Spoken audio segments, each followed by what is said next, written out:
Nice to meet with you today. Nice to be here with you. Yes, for the first dialogue video that I'm running. So, disclaimer, awkwardness, whatever, we're getting started. Something new. Whee!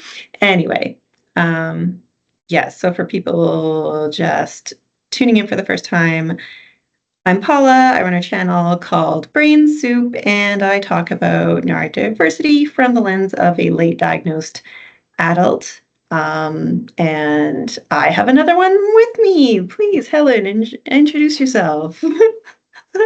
Hello, I am Helen. I too am newly navigating the territory of learning that my brain might be wired just a little bit differently than others. It's been a little bit of a tough challenge for me, but I loved learning about it. And when I heard that Paula had an awesome channel that was helping others to learn about it, I wanted to instantly learn more and be a part of it. So here we are. Well, thank you so much for joining me today. So, yeah, we'll be doing a few videos talking through a few different topics. But today, we're just going to kind of start off the series with kind of introducing ourselves that we just did and kind of sharing our stories of how we got to where we are today. So I guess I could go first. I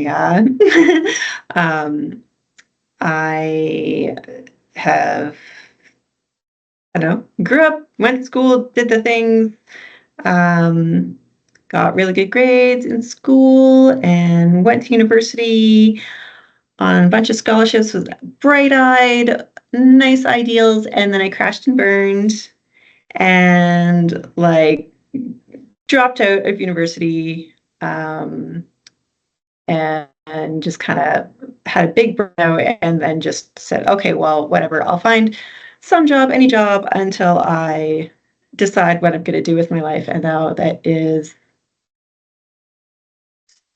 18-ish years later, and here I am in my office job, continuing things, and having a pandemic in the meantime, and being forced from home. Um, you know, keeping any social connections more online than anything else, and people were sharing things, and kind of a few of my friends who already knew that they have ADHD were sharing some of their struggles and some like just various online content creator stuff, and I think it's like, well, that's resonating a little bit more than I might have expected if this did not apply to me. And I started just kind of thinking, well, maybe this is me too. And when I was struggling a little bit more coming to the office, I pursued a formal diagnosis, and here I am. I have ADHD with an inattentive type presentation, and here I am navigating being grown up with a real job and learning these things about myself and all that. So, what was your journey like to get to where you are now? Um, well, my journey was confusing at best because it all just sort of happened at once.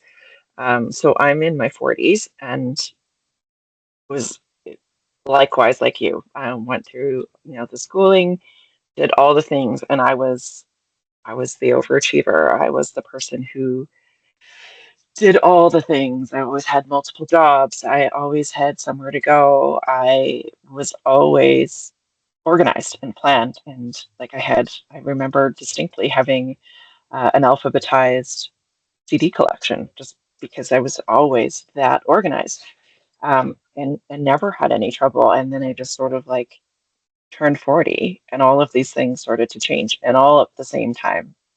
And at the same time, coincidentally, as COVID and then working from home, which I had never done before. So I struggled. I struggled to stay on task. I struggled to focus. There was times where I had even kind of convinced myself that I was even struggling to read because it almost felt like I lost the ability to be able to like comprehend. And I don't know if that was just like overwhelm or what, but everything just started to almost seem to fall apart. And so it became very like I went down this path of trying to understand what it could potentially have been. Could it have been just burnout? Did I need to, make some changes in the way I did my work, or I dropped some things off my busy schedule. I tried to prioritize sleep more, and sometimes disorganization causes more anxiety for me, which I already know that I do suffer from. So I just kind of went down this path of looking for things, and I started to look on the internet, and of course, things like ADHD come up. But one of the biggest things on there was, impulsiveness and like fidgeting and not being able to sit still. And that just didn't really apply to me because now it was the exact opposite. I used to be this really busy and capable person, and now I just sort of was this lump who had no ability to do anything and couldn't even stay mind on focus. So I started to assess things, and I ended up seeing my doctor many times about this. And then we did a little like exam, um, a testing sequence, I guess. And when she told me that it was adult ADHD, I will admit I was quite surprised. But having had it diagnosed to me now and being on the road to understanding it and learning more about it, it's been very unique to start to understand. It's a very unique, yeah, I guess, scenario because it's different for so many people. And that was one of the first things I said to her. I said, but I'm not that, I wasn't that kid in school that got in trouble for fidgeting and talking and playing with my pen and all the things. And she was like, they don't always identify as the same symptoms. So yeah, very interesting to learn all about it. Yeah, definitely interesting. And it's, yeah, been a lot to kind of sort through and like kind of like think back on times in your life and like, oh, okay, that makes a bit more sense now in like with that perspective that okay, well that's maybe why I didn't really get along with those people at the time because like I was thinking this way and they were thinking a completely other way. And so we couldn't really Yeah, communicate very well. And if you don't understand yourself and like how you process information, it can make um, making or keeping connections a bit of a challenge. So it's kind of interesting to kind of look back and think about things. And then also learning things about ADHD, it's been kind of like really validating for like when I'm finding myself challenged by things that like I think that I should be able to do this really easily and then it's like, oh, okay, yeah, no, this is like there's things that are conflicting and there's too much load over here and this so this is dropping by the wayside and I can I can like make some choices and be responsible for managing that so that I can handle things a little bit better, but I'm not broken or dumb for having this try to drop in the first place. And it like yeah, and just understanding why it's happening is like a breath of fresh air kind of for sure. yeah. I think I would agree with that as well. And I think especially like I said, is that I was never like this before. So for some people who like say work with me or just have been friends with me for a very long time, like it would be like, what's wrong with you? And so having the understanding of being able to say, my brain's feeling fully overwhelmed at this point, or even just something as simple as like I've noticed, like I said, working at home was something I never did before. And when I started to work from home, I didn't have a home office. And so working at the kitchen table with a computer on my kitchen table with, you know, the napkin holder and the salt and pepper and like everything just didn't feel it felt like it was disorganized, which then caused me to my brain couldn't function with all of the disorganization. So even the simple task of saying, okay, I can't prioritize this work and the reason that I'm procrastinating is because I feel a state of overwhelm around me and my brain can't function outside of that overwhelm. So I need to address the overwhelm first and move through that. So I think you're right, helping to validate your own self is that there's nothing wrong with me. I just need to address what's bugging my brain over here, and then I can focus on this. But also to explain to other people is like, listen, sometimes I just need you to explain it to me in a different way, or I need it organized in this particular way because that's what's going to help me understand that. So I find, especially at work, knowing those things helps me to ask clearly for what I need and want to support myself. Yeah. Well, yay us for getting here to where we are today and Yeah, continuing on, learning about ourselves and how we work and like discovering this about each other because we've worked together for a while and didn't yeah, know this about each other until recently. So it's kind of a aha, I see you. I see you. I get yeah, you. absolutely. You find these little kind of communities um, and whatnot where maybe where you work or around, and it's kind of nice to kind of that, oh yeah, yeah, we we're not struggling with the same things necessarily. Yeah, We don't have the same strengths, but some of the shared experiences can just be like just nice to know that there's someone there along with you yeah, who's kind of got something of a similar flavor, I guess. yeah. I'm curious, did you struggle with feeling like you were scared for somebody to find out, or like were you embarrassed of it? What were your kind of gut feelings when you? I don't know, because like the context of the time, we were at home, or I guess we were starting to come back, is where I was more impacted with the um, with coming back to the office more than transitioning to working from home. And um, so like it wasn't, I don't know, I didn't feel embarrassed or like it was more just, I don't know, my thought flew away. How about you, same question back at Yeah, you? Well, I see if, well, we'll see if it comes back.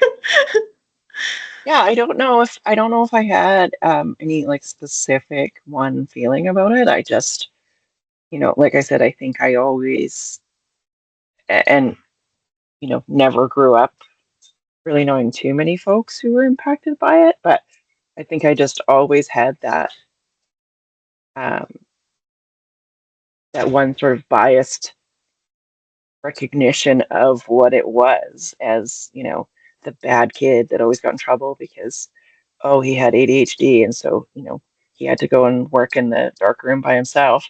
And you just always assumed that little kid in school that you went to school with was bad. And so there was a little piece of me that was kind of like, hmm, so I like, am I, does that change me as a person? But I don't think there was like, there's no, like, not an embarrassed, like, obviously I talk about it quite a lot. I've told a lot of people, don't don't discount that could be a real thing that might actually really help you.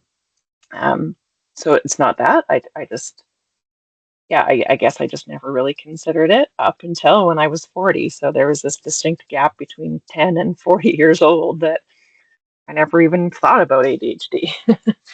Yeah, yeah, you don't think about the sort of assumptions and biases you might have about different um, mentalities and neurological conditions and all that until Yeah, you until you know more. And yeah, I would say like rather than any kind of like uncertainty about like what does that mean for me in the moment right now, or how am I going to deal with this now, it was more just um like,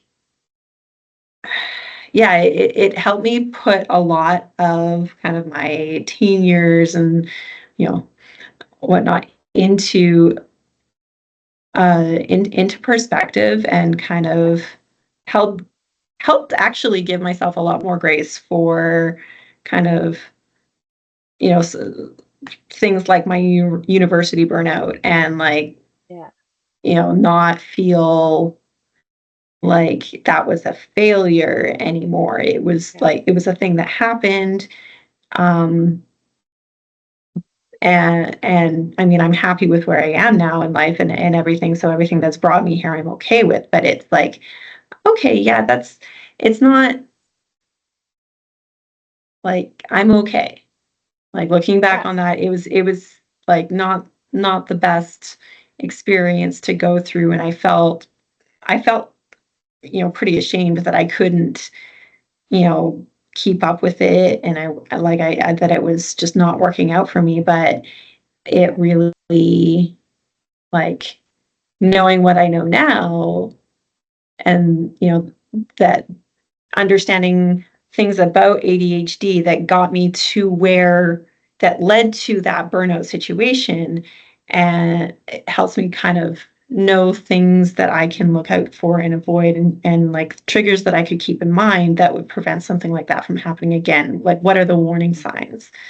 So yeah, it's been more like helping to reframe my past Yeah. experiences than any kind of big feelings about what it meant for me more now. Yeah. Yeah. I think what I've loved about it doing for me now is that it's given me such a curiosity of other, like you said, neurodivergent, scenarios, and how to really understand just different ways. Like, again, like I had said, people be like, "What's wrong with you? Why don't you get this?" And so for me, it's almost like, let me help you to understand how you could do that in a different way. Or like, I'll ask people, is this landing for you? Do I need to, should I approach this in a different way? Just because I think I have this deeper understanding that people sometimes have different ways of picking up on information or need something in a different format or however. So it's given me such insight and a desire to learn more consistently. So I'm appreciative of that, I guess. Absolutely. Well, I think we will have to cut it off there for today. It was lovely to chat with you. I'm looking forward to discussing more things with you in the Yeah. future. Yeah. But I need to run to another meeting now. So, well, Great. thank you so much for Thanks for the talking with time. me today. Hey, take care. You too. Bye bye. Bye.